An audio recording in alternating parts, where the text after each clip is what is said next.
Are you interested in becoming a Walmart seller, but you're not sure where to start or how to begin?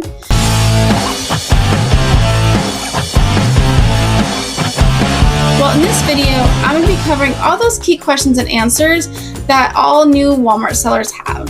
My name's Amanda, and I love talking all things Walmart. And if there's something that you would like me to cover, please drop it down below, and I'd love to make a video about it.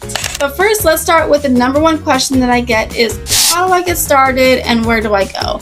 And you go to walmart.seller.com, and that's where you apply to become a Walmart seller. You will need a tax ID number to apply because a social security number will not work, but enter all that information and then you will get approved, or your account will be in process to be reviewed, but you will get emails to follow up with that. In this video, I'll be making a lot of comparisons from Amazon to Walmart simply because I also sell on Amazon, and so it's just easy for me to compare Amazon to Walmart. I have no experience selling on eBay, Mercari, or Poshmark, or any of those other platforms, so I don't know how those other platforms are, so that's why I've chosen to compare with Amazon, just simply because that's what I know and it's just easy. And a lot of people who sell on Amazon also sell on Walmart for many of the best reasons, which we'll go into a little bit later. What are the fees like on Walmart? So with Walmart is a 15% referral fee, which is a 15% fee that's taken right off the top. That fee is just to let you be on that platform. It's 15%. It's the same on Amazon. You get that 15%. And then on Amazon, you have a $39 fee monthly to use their platform, whereas Walmart does not have that. So already Walmart's a little cheaper. And then you can break it down to WFS versus FBA. Those are the same. So FBA is fulfilled by Amazon, which means you send the items to the Amazon warehouse, the customer orders it, and then it gets shipped from the warehouse to the customer. Versus WFS, which is Walmart Fulfillment Services, which is the same process. You send it to the warehouse, the customer orders it, the warehouse goes to the customer. In both ways, they both deal with customer returns, feedback, and they deal with the customer service part. They both do that, and that's why I love doing FBA and WFS. So when it comes to the fees for WFS, it starts at $3.45, and then it goes up based on weight. So if you send in an item that is less than a pound, it'll be $3.45 plus the 15% referral fee. But if it's over a pound, then that goes up to $4.45 plus the 15% referral fee, and so on and so forth. Of course, with this, there's exceptions to every rule. We'll just have to dive into that on a different day because it could be all day where you're talking about fees. But overall, Walmart is cheaper because you don't have that $39 monthly fee just to be on their platform, just that 15% referral fee. The next question is, how do I list products? On Amazon, I've got GoToLister, I've got Inventory Lab. What software can I use? And with Walmart, there are fewer softwares that are supported. So no GoToLister, no Inventory Lab. You do have to list items. You list directly into the Walmart Seller Center, which is their hub, and you just add items in there one by one. You do have a bulk upload option, which I love doing, but it's straight through that Walmart Center. So there's no listing software, unfortunately, but maybe hopefully down the road there will be. But as of right now, there's no listing software. And so you list your products right through there. So the next big question is kind of piggybacking off of that, which is what softwares are supported. And there are a few. I love Sellerboard, which is your financial and analytics type inventory management. There's a little bit of SellerGrate too. There are some financial softwares available. However, when it comes to a Keepa-like software for Walmart, there is none. Sometimes the data is not accurate. Walmart does not release their API, which means that's their information of what sells, how often. API is just information, and Walmart does not give that out to anybody, which is the exact opposite for Amazon, because Amazon does give out their API, which is why we have Keepa. So because they don't release their API, there is no Keepa.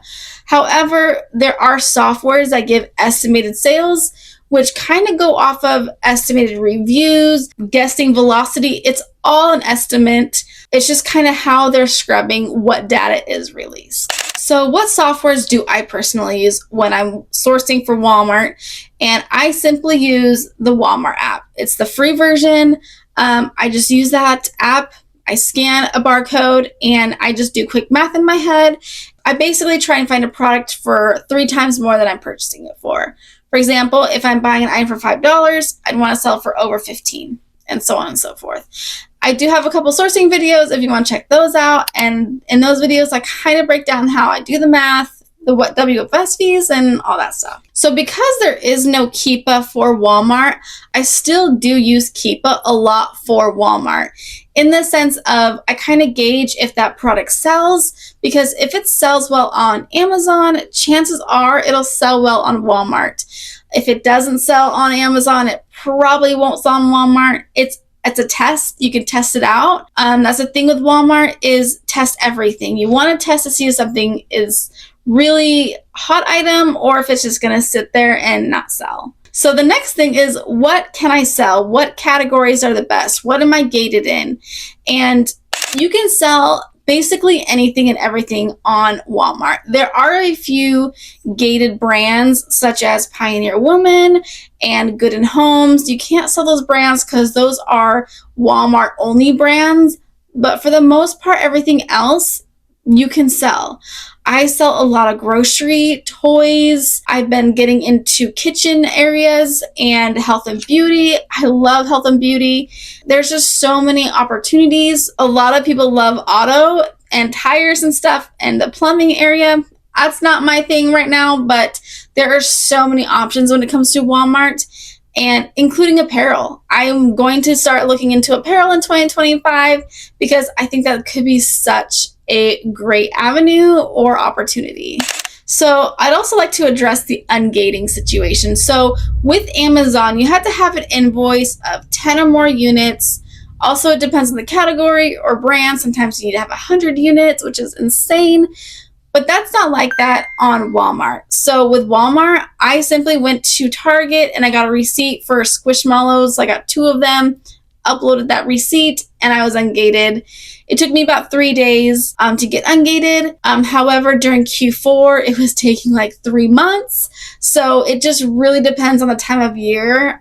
People are trying to get ungated, but you don't need 10 items. You don't need an invoice. A receipt from Walmart, Target, Kohl's will work. You just got to upload that and attach it to an item ID. Very simple, very easy. And then once you submit that, they will come back and ask you a few questions. The questions are around like, are you an authorized seller? Are you permitted to sell these? Where do you plan on selling these? It's the same generic questions. They're pretty easy to answer. And once you answer those, then you will likely be ungated within the next 2 or 3 days, is what the census is when people get that email. So the next question that I get a lot is, how can I get a VA? What is a VA? First, a VA is a virtual assistant. I have 3 VAs. I have 2 that source for me and a video editor. All 3 based out in the Philippines, and they are all amazing.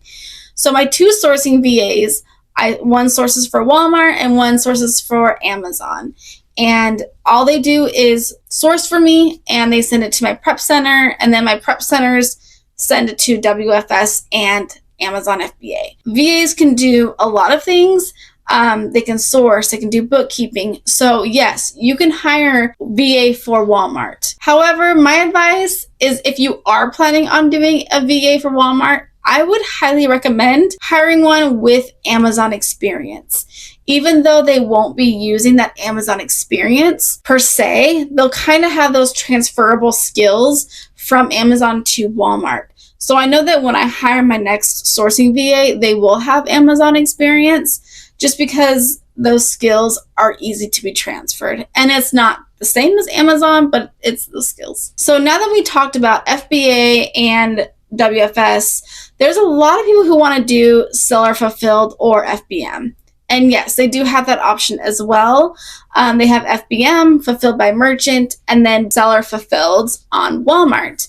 And the differences are, with Amazon, you can have a listing where you're FBA and FBM, but on Walmart, you can only have one or the other. So let's say you want to send 10 units to the warehouse, but keep 3 or 4 so you can sell those 3 or 4 while the others are on their way to the warehouse. You can absolutely do that. However, if you don't sell those 3 and the 7 get to the warehouse before they sell, and you can't sell the seller fulfilled until the Walmart fulfilled has been completely zeroed out and sold. So you can't really do both, and that is a downside.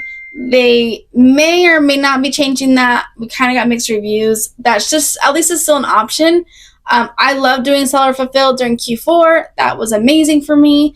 And I did a lot of toys and groceries and just loved it. So it's definitely an option to do either seller fulfilled and WFS, or just do WFS or seller fulfilled. It's just kind of really what fits into your business model and what works the best out for you. So the last question that I get is, what is your biggest advice when it comes to Walmart? And my biggest advice is Walmart can be very glitchy. It can be such a high and then such a low. There are a lot of times where things go wrong, or they're not working, or things are just like, you don't know if you're the issue or if the whole system's the issue. I've had that many times where I can't add an item into the catalog, and then I plug into the community and I find out that the whole system is down. So for me, it's to not give up, to really keep pushing through, because Walmart is worth it. It's incredibly lucrative. The competition is so low. Don't give up, because it will be worth it. They are going to fix these things that have been happening, but overall, I have a positive experience with Walmart. I am not one to get frustrated easily, so I just kind of keep pushing through when things aren't working. And also, it's so important to have a community around you to really help you and guide you, because there aren't a lot of people talking about Walmart. And so it's hard to be all by yourself. So if you're looking for a community, please check out my Walmart flipping masterclass. I go through videos where I take you step by step of how to do things with Walmart. And I have a Discord in there where I am in there all the time answering questions. And I actually go live weekly now, which may change in the future. But right now, I would love to build up my community and do what I can to help. So we have weekly sessions. But yeah, I love Walmart. I love all things Walmart. And I think these are really good things that this new sellers need to know. Hey, I am now offering one-on-one coaching. So if you want to have some one-on-one time with me, whether it's 30 minutes or an hour, I am now available, and check out the link below to check out my schedule and book that. I can help you with anything with Walmart, whether it comes to adding items into your inventory, or walking you through your first WFS shipment, or just learning how to source. I'm available and would love to help you on your journey. So let's connect. And if you have any questions, please drop a comment down below. If not, please like, subscribe, and let's connect.